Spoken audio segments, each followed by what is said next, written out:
Hello and welcome to the Roughneck Minute, a Movies by Minute podcast where we go over the movie Star Trek Troopers, 1 minute at a time. I'm one of your hosts, Matthew. And I'm your other host, Johan.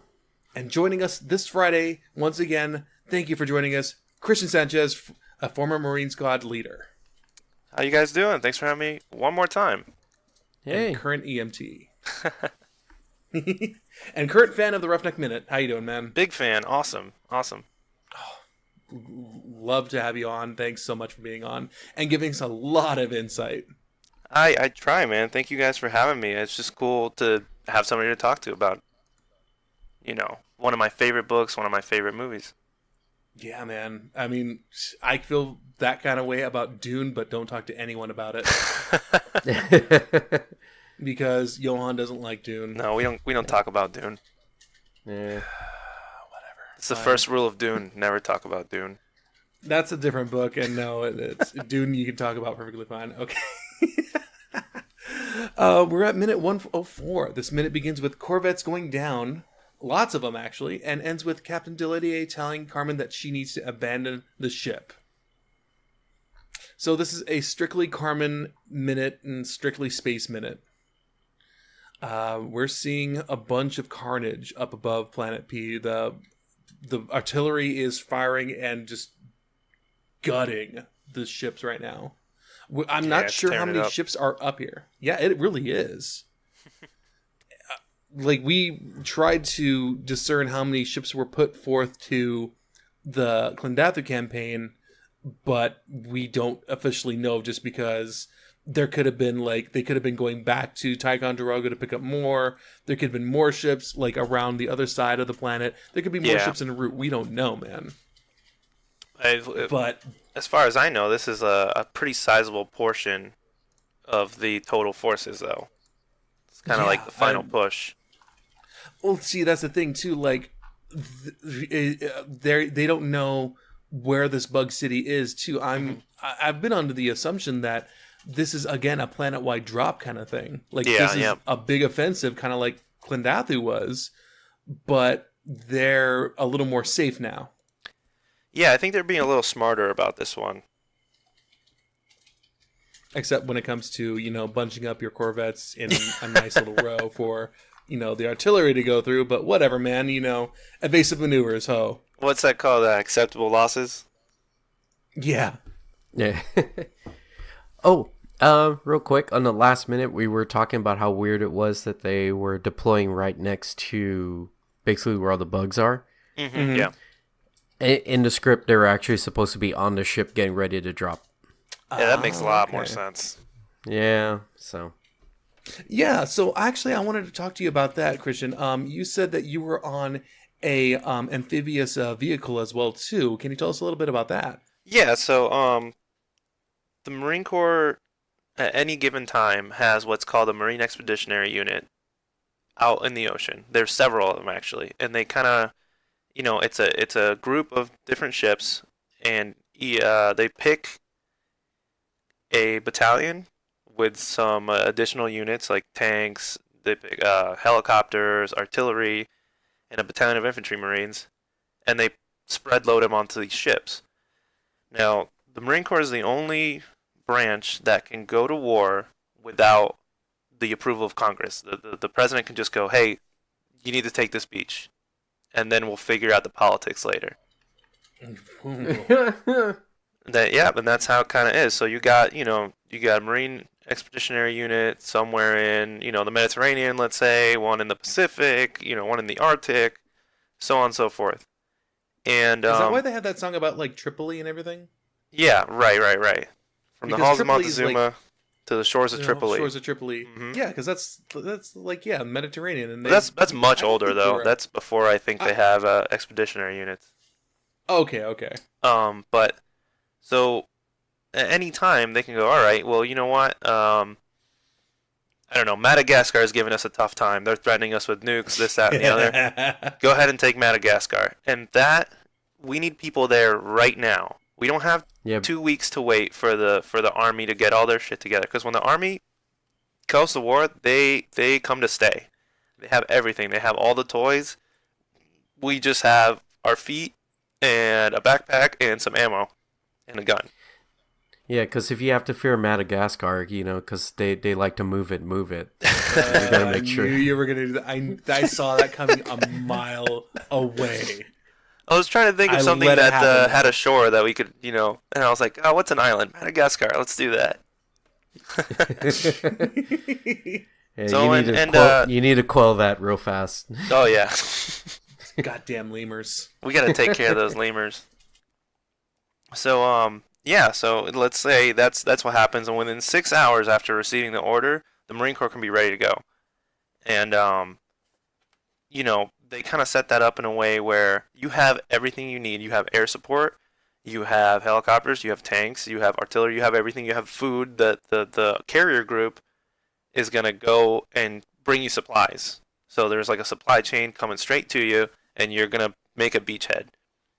Like the definition of shock troops, just get in there, smash a beachhead for everybody else to come in, and you do that. There's different roles that each company in that battalion is going to play. One of them is going to be the helo company, so they're only on helicopters. They're going to get dropped off, and pretty much be on foot the whole time. Then you have track company, which this is probably what I would compare most to like the book Starship Troopers, because the tracks are just completely sealed tanks. Basically, they're troop carriers, and they come up on shore, and the front of them opens up, and everybody just piles out. And Yeah. I'd compare Helo Company more to the movie, and probably Track Company more to the book. And then the third one is Truck Company. So you have all the Humvees and MATVs and all these armored up trucks that come in for support as well. And like that, you can pretty much take any beachhead, except obviously how this kind of works is, on Earth, there's no atmosphere or anything like that to worry about. It's just kind of pushing it to the beach. And I never did any deployment like this, but I deployed with the capacity to do it. I never went into combat like that. Okay, that's awesome, man. And these are the ships that like open up through the back, and they have the transports like coming out of them. They're like amphibious ones, so they're like Yeah, they're like able mini to- aircraft carriers, kind of, and the back opens Yeah, up, and yeah. they kind of sink into the water a little bit to allow the boats to come in and out of them. That's awesome.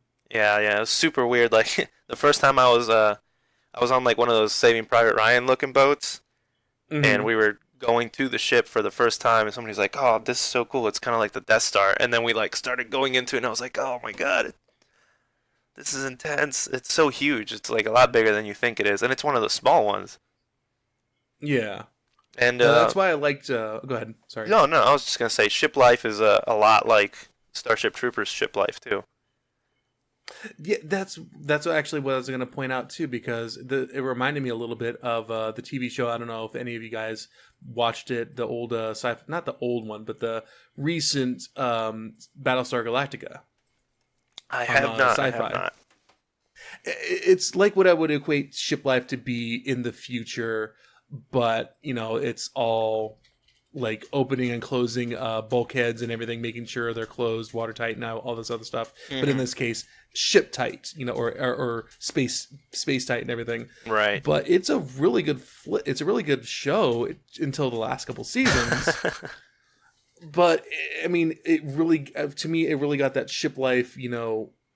A lot of people actually who have watched it said that it was kind of like that, and I don't know, like it just really interests me about that. And yeah, the ship life kind of seemed kind of cool. Like back in the day when I was younger, I wanted to be a sailor on a submarine.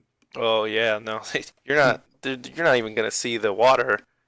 And Exactly, that's a hot box. No, I know, but like I just thought it was super cool to be just like self-contained, and I could just imagine myself. No, I'm in space. I'm not going outside. Yeah. Maybe I'm in space. Who knows? Exactly. But like I don't know. Like again, then I wanted to be like a pilot as well too. But then I was like, no. They were like, no, you can't fly because your eyes suck. I'm like, okay, yeah, that'll happen. Yeah, that's what they told me. I couldn't fly because my eyes sucked. It's really cool. These ships have everything. The one I was on had a gym. We had several, 2 cafeterias, one for officers, one for enlisted. You have a library. There's a huge hangar deck inside of it, and there's a flight deck on top. The berthing area where all the Marines sleep, like they kind of have one big empty berthing area that's going to be for that battalion that moves in, or for that company in that case. And it's just a maze of beds. Ooh. It's just a huge maze of beds, and if you can imagine, putting that many young men in one area, there's fights breaking out constantly. There's no AC, everything smells like ammonia from everybody working out all the time. And they have two kind of hallways running along the sides, and nobody goes in there. Like the Navy is not allowed to go in there. And even our officers, they don't go in there. That's no. cool, because it's kind of like split up like in the book then. Yeah, officers have their own quarters, staff NCOs have their own quarters, NCOs have their own quarters, and then Lance Corporal and below have the massive berthing area. And but the sergeants and corporals, they have their own quarters that are immediately adjacent to the the privates and private first class and Lance Corporals, because they need to be able to come in and roust you up if they need to. And then staff sergeants are a little bit more removed than that, and officers are completely removed, where they only talk to you through staff sergeants. Gotcha. And sometimes you get people in the Navy walking, it's their ship. They walk up and down the hallway and stuff, and if there's like a female or something, they'll say, "Female on deck," as they come up. And of course, we're being rowdy, and we're like, "All right, woohoo," Now tell us what you really said, man. No, that's what... I didn't say anything. I didn't partake. I'm sitting here in my rack reading Starship Troopers.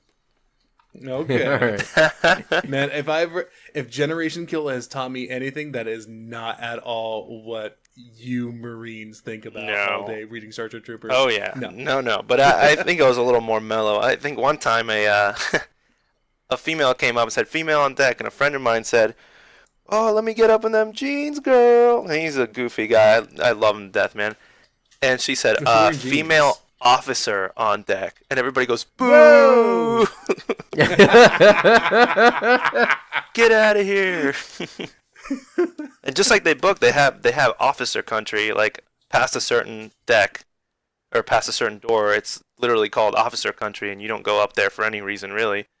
Like you have to go upstairs to get to officer country, and sometimes it's a shortcut to get from one side of the ship to another. And you still don't go up there. You take the long way around, because that's for officers only. Man, this is making me want to go back and read the book again. Yeah, but you remember that part, right? Where it's like, past this bulkhead, it's officers only, and the best part of your day was guarding that bulkhead because there were females that come through it, and that is so true. Mm-hmm. We don't guard the bulkhead or anything like that, but like there's definitely like a separation. Yeah. Well, let's get back to the flick a little bit. Sure. I'm actually this is a really, really not very, intensive minute, except for the big thing that happens, which is the Rodger Young is about to get into Star Drive and get out of the area that is being currently fired upon. But before that, they get pretty much just the ship's back is broken by a plasma beam, and right in the middle of their charging up for their jump as well too, which, man, if they were able to this kind of bugged me a little bit too, like especially from the beginning of like the Klendathu drop and everything. If they're able to maneuver out, they have that kind of predictive software on their screens too that we saw in the Klendathu drop, where they can, maneuver around. They didn't see this one coming up right under them. Yeah, I think maybe there was so much. That's what that could be the case too, yeah. Yeah, I'm wondering, since it wasn't registered as a particular weapon, because this plasma is new. In the movie, they just figured it out. Maybe they don't have a reading for it just yet. Okay. Yeah, because the last thing they got was the meteor, right? Mm-hmm. Yeah, but then when they were saying that these are just lights, they're random lights, and then they get hit. Then there is that scene where where Carl interjects. It wasn't in the movie, I think, where they say it like kind of how it's generated. And we did go over that it is generated in a particular way where it's housed with another type of bug, etc. So all of this is new. So I don't think they have the capabilities of measuring, first off, that it's coming and kind of what direction it's going into just yet. Mm-hmm. Like I'm thinking because of its heat, that may just be radiating too much on their screen. That's hard to tell where the center is at this point. And it'd be kind of like using like a flak or something like that. Yeah. It's just scrambling their sensors. Okay. Yeah, it's kind of like in what's it called? In Hot Shots, where the guy sneezes on the screen. It's like, oh my god, they're everywhere. Like it's the same thing. Like that. They just they can't properly detect where it's actually coming from. Yeah. Coming up next, the Hot Shots Minute. Oh gosh, it needs to. Yeah, I think someone's doing that already, though, aren't they? Someone's doing something like that. Yeah. I think someone's doing Airplane Minute. That's what it is. Oh, yes. Oh, okay. That one's a good one. That is. Eagle but River. This is.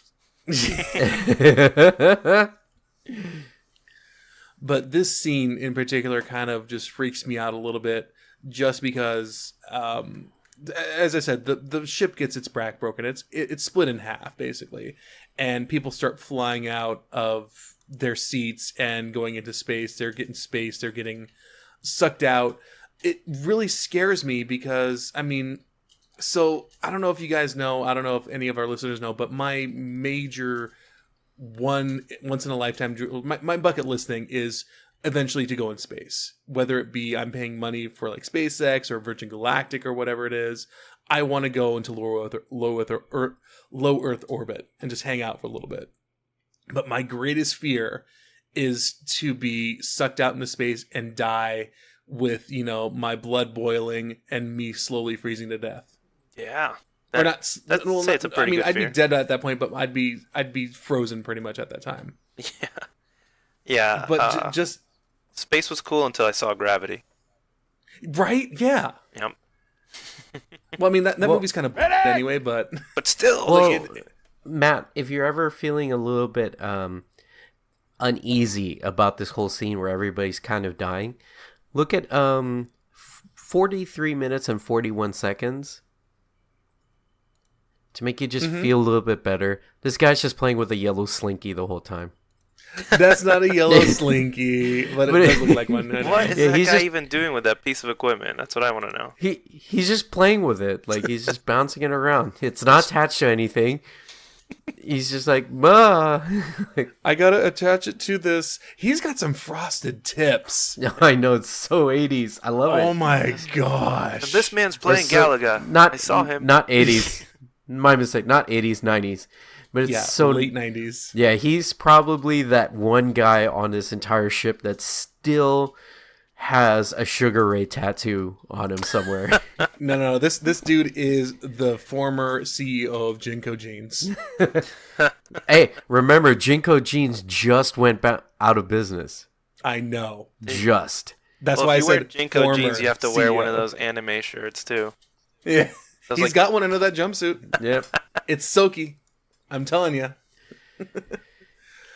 It can't be like name brand anime. It's just got to be some guy with a sword. Yeah. It's just like, I don't know. I don't know what I'm thinking. But, I mean, yeah, so this whole entire scene is just a nice little CG and special effects of the ship breaking up, fires going everywhere. And for you people who would say, oh, what? Fires in space? These are plasma fires. Come on. Plasma fires work in space. Yeah. And I know we went over that. Plus, some of the fires on here are blue, not the regular yellow. Yeah. Well, so that's the plasma fire, but the regular fire, like the yellow and everything, that's caused probably by the decompression and the oxygen coming out, because you can actually see oxygen flowing out of the ship as well too. Plus a couple bodies. Yeah. Man, I love the destruction on this though, but like you can see at the top, like I'm at 1 hour 43 minutes 49 seconds. The very top of that conning tower up there is all like distorted because of the plasma that just hit it. and like all along the sides, it looks really, really burnt up. Yeah. Yeah, It's pretty great mangled looking, up. man. We've been actually been enjoying the fact of what they do with the destroyed ship in this movie. Like, now that we actually get to slow it down and take a look and see what they've done, they actually do a really good job of having destroyed ships. Oh yeah. I mean, all the effects in this movie really hold up. Yeah, absolutely. And I'm actually, now that we stopped it as well too, I'm looking at this. I'm counting 12 decks, at least. Oh, wow. Yeah, so it's a big ship, a lot bigger than I thought. Yeah. I just like counted them all. You probably heard that. Yeah, I was just like 1, 2, 3, 4, 5 as well too. But really, we end the minute exactly where Captain Delidier is telling Carmen that, you know, don't worry about it. We're abandoning ship. Carmen's trying to, you know, tell anyone who's listening, you know, get on the radio and say, hey, this is Rodger Young. We're going down. But, you know, she's probably getting lost in all the other comms of all the other ships going down as well too. But, I mean, maybe she's calling out to the rest of the crew who is available on the front of the ship. Maybe if they have, you know, their maybe they have their comms available or anything like that. Maybe they could hear it. Back at the ship doesn't hear a thing. They're just like, what? We stopped? What's going on? Yeah, why is she doing that? I'm thinking because it's just a call out to anyone who's listening, saying, hey, this is Rodger Young, we're going down as well. The state of the ship already tells me that. Yeah, but she's at the very front. She doesn't know what's going on. No, okay, so if I have to tell you, Yeah. Matt, we are recording an episode of the Roughneck Minute right now. Right now. Oh, That's we like are? her saying the Rodger Young is going down when everybody's already being sucked out into space and fires are going around, and then someone comes on the walkie and goes, this is Abanas, the ship is going down. Oh, okay, I get it now. Now it's all matching up in my head. I get it. Like somebody was asleep in their rack or in like a storage room or something. And there's like, what? Whoever can sleep through this explosion could sleep through that announcement. Yeah. You'd be surprised what people can sleep through. Yeah. Oh, yeah, I know. And they're not going to be awake for that announcement. They're done. Yeah, so... I don't know. My only issue really was like, hey, no one's calling out for a damage report. No one knows what's going on with the ship. They're just assuming they got hit, and they got hit pretty hard enough to abandon the ship. No, come on, Matt. We've all played FTL. When areas start going red, we know the whole place is like kind of toast. No. Okay, until you get to the Rebel flagship, you're still okay. Once you get to the Rebel flagship and you start going down, it's done. All right, that's the only time that I'm giving up. No, but and abandoning ship. I'm just saying that they're probably looking at a screen and the whole thing's lit up like Christmas. Yeah, Everything's No, just 'cause- in red. There's yeah, no it's oxygen just anywhere. red. Yeah, it's like everybody got a Valentine's. Like, it's just red. Like, there's nothing to go over. Like, I don't I'm know. just thinking- I just think it's unnecessary at this point. I get it. I'm just thinking there should have been at least one guy in glasses, kind of like in Apollo 13, who's saying, "Man, it's reading a quadruple fail. That can't happen." Oh gosh. So what I that's think about this good. is that an internal intercom system, or is she transmitting out that the Rodger Young is going down? No clue. I'm assuming because she's saying this is Rodger Young, we're going down. I'm assuming it's a comms out. Yeah, I think so too. But that's the thing. So the tower that got cut off during the bug meteor is attached to the Rodger Young again. But once that thing came off, they had no communications whatsoever to warn Geneva, to warn Buenos Aires, to warn anyone. She's talking to no one right now. The ship's bisected. Carmen's green. Super green. Yeah. Shout out to the Fifth Element. Super green. Any green you want.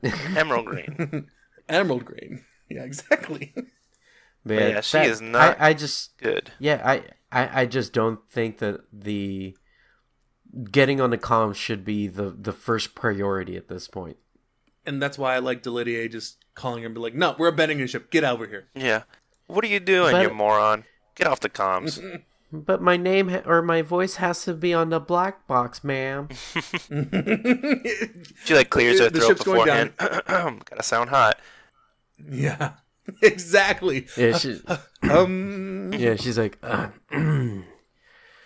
anybody out there, the Rodger Young is going down.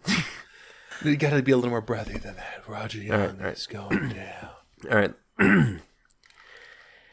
If anybody's listening, the Rodger Young it's going down. If anybody can come save me, I'm Carmen, by the way. My name's Carmen Ibanez. I'm from Buenos Aires. I have 2 boyfriends, but I can use some more. If you're coming to save me, my boyfriend Johnny Rico knows how to find me. Yeah. Deladier, what are you doing? Get out of here. Hold on. I'm thinking first. I gotta take a selfie. Gotta put my hair up. It's just comms. Yeah. I just gotta put it up just in case. You never know. Did you notice that in this scene, especially with Delidier right behind her, you start to realize that they look alike? A little bit, yeah. I think that was very specific, and it was supposed to be the thing. Like, yeah, she's wearing the hair just like the captain, and I think it's very specific that they're trying to do that. And here's the thing that I laughed about because of that. You ever seen Bowfinger? Mm-hmm. This is like Heather Graham when she moves from the next relationship to the next relationship. Oh, man. I was thinking maybe for some reason Fleet has a standardized female hairdo that you have to have. But they don't. It seems like guys just do whatever they want, and women have to like braid their hair or something. Not only do they don't, but Carmen never did. Yeah. Yeah, she's like the Counselor Troy, wearing anything that she wants on the deck of the Enterprise. She can do whatever she wants, man. Yeah, she turns a chair around when she sits down on it too. Oh, she's cool. Yeah. She's like me. I identify with her. I'd be much happier if they did what they did in the book and just have them all bald. Yeah, that'd be cool. Yeah. It'd be hardcore. Denise Richards with the bald cap. Mm-hmm. And that wasn't even in the book. That wasn't even a regulation. I think they just kind of did it. Yeah, because of the zero G. You got to keep your hair. Yeah. Mm-hmm. And that makes sense. It does. But that's really where that minute ends, guys. Do you guys want to say anything else about this particular minute? I don't know if it's revealed yet, but I hope Carmen dies here. We gotta wait for the next couple minutes, dude. All right. Maybe it happens. I think that's uttered. I think that's uttered at least one time every episode. Yeah. I don't know if this is possible, but maybe Xander told her to get on the comms. It's like, wait till maybe someone gets hang out a here for a hold of little you. longer. And he sees that the communications tower's obliterated, and he's like, just stay on the comm. He is mad at her. Yep. Hey, you never know. Xander is kind of a douchebag. Yeah, he could be the hero that we don't deserve. But he's the one we need. Exactly. Well, guys, okay. Well, Johan, where can they find you? You guys can find me on Twitch and Instagram at JDASHD26. You can also find me on Twitter at OMG It's Johan. And Christian, where can they find you? Well, if they can find you. I'm not in a lot of places, but you can find me at the Roughneck Minute Billet on Facebook because I'm a member there. Yeah, come find us, guys. We'll post our Steam names so you can play PUBG with us or any other games as well too. Come play Steam with us. You can watch me play Kerbal or any other stuff because you can find me at pretty much anywhere on the internet at AltTabMatt. Nice little segue. I did not set that up. Whatever. You guys can also follow the show itself at theroughneckminute.podbean.com for any past episode show notes, or you can follow us at the Roughneck Min on Twitter. As Christian said, follow us or go to us at the Roughneck Minute Billet on Facebook for any conversations you want to talk about, including how many times you want Carmen to die in this minute. I count 4. Was it 60? Yeah. Is 60 enough every second? Or? Wow. Okay. I mean, I don't have that much hate in my heart, but okay. Yeah, I don't. Yeah, mine isn't that much hate, but also I don't want to waste an entire minute on hoping she dies. Yeah. It's a lot of hate 10 and seconds is discontent my for max. Carmen. I think you guys got a lot of Yeah. your hate and discontent out for her throughout the show, and I've only been here. This is my third time, so I gotta get it You all know what? out That at makes once. sense. That You makes gotta sense. you just gotta pile it on. I get it, man. I gotta get it out there while I can. Indeed, yeah. And I wasn't on any of the minutes with Dizzy, so Oh, I Gosh, know. I'm so sorry. I know. We tried getting a hold of you for quite a while though. Oh, really? Yeah, ever I'm a since hard you guy to messaged us, find. we've been trying. Yeah, like you stated, the only places to find you sometimes a Roughneck Minute Billet. Yeah. It's okay. We got you on, man. Yeah, Matt got to me. He found me. Well, He scouted me why don't out. why don't you throw something out there about the awesomeness that is Diz and Dina Meyer? What can I say? Her hair, man. Like, are you kidding me? And she's like, I love strong, beautiful women. There you And go. that's what she is, 100%, all the way through and through. And, like, not only is she physically strong, but she just goes out and gets what she wants, you know? And Dina Meyer still rocks it out. She is fit. She's looking great. She's doing projects, and I'm happy to still see her around. Yep. Heck yeah, man. And she's not above liking our status. I know. Right, yeah, I saw that. Matt totally got that down. Don't think we're gonna get her. Don't think we're gonna get her on the podcast before it ends because we've honestly only got a couple more weeks of recording. Honestly, at this point, Yeah. we're coming up on the ending, guys. It's You kind just of gotta weird, start right? sending her, like, love letters, you know? And maybe, you know, you never know. That's just straight up Xander, aka Creepery. Yeah, and I don't think my wife would really appreciate it. Nah. Probably not. Probably not. Yeah, all of a sudden the typing died down like the minute that happens. I think Yeah. not. And and didn't she do what, Batgirl too? Dina Meyer was Batgirl in Birds of Prey. I think she? I think I so. think she was. She's a badass. Yeah, she was. I'm pretty sure. I know that recently on How Did This Get Made, they talked about Johnny Mnemonic, and all they said about Dina Meyer is that she was amazing, and that was it. What And else most is of the there time to they say? talk. Well, they talk trash about the entire movie. That's like the entire podcast. But all Oh. they can say about Dina Meyer is she was amazing, and that's it. So that's how highly, like she's ranked up there. Yeah. Well deserved. Yeah, and she's a killer Batgirl for sure. Yeah. And guys, you can also subscribe, rate, and review us on iTunes, Google Play, Stitcher, or any other podcast you guys can find. Kind of nice little interlude between that and the other one as well, too.